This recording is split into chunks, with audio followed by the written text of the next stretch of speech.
Eto mga paps, Fury 125, umaandar siya pero namamatay pag in-accelerator. So ayan, namamatay.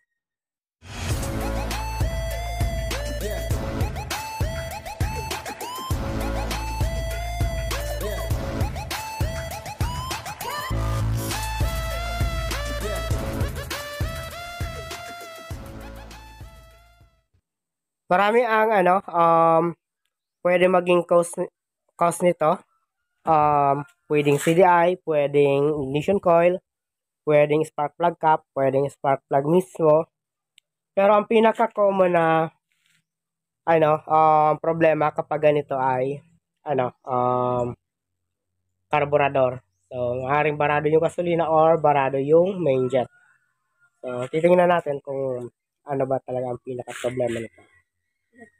So, eto mga paps, sinubukan na namin erekta and sinubukan na namin ng ibang spark plug pero ganun pa din. So, ang i-check na lang natin ay yung carburetor and ignition coil and yung CDI. So, kung alin dito sa tatlo.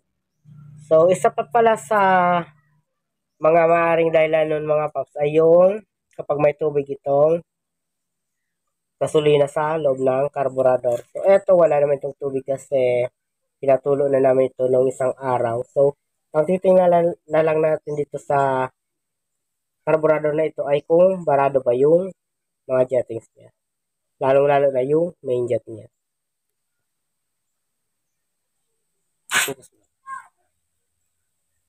So, titingnan natin ito kung barado ba.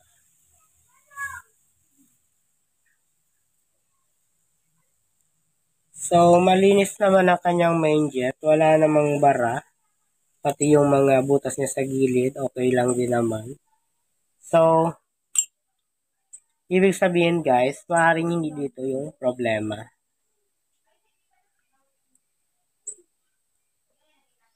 Nasa electrical ang problema niya kasi okay naman ang mga jettings niya, malinis naman. So, hindi ko na ipapakita sa inyo kung paano ko ito lilinisin dahil lilinisin ko na rin ito diretso. So, naituro ko na sa inyo sa iba kong mga video yung mga dapat sisiguraduhin na walang bara kapag naglinis ng carburetor. So, eto mga paps, kung makikita nyo, masyado na siyang maraming corrosion sa loob.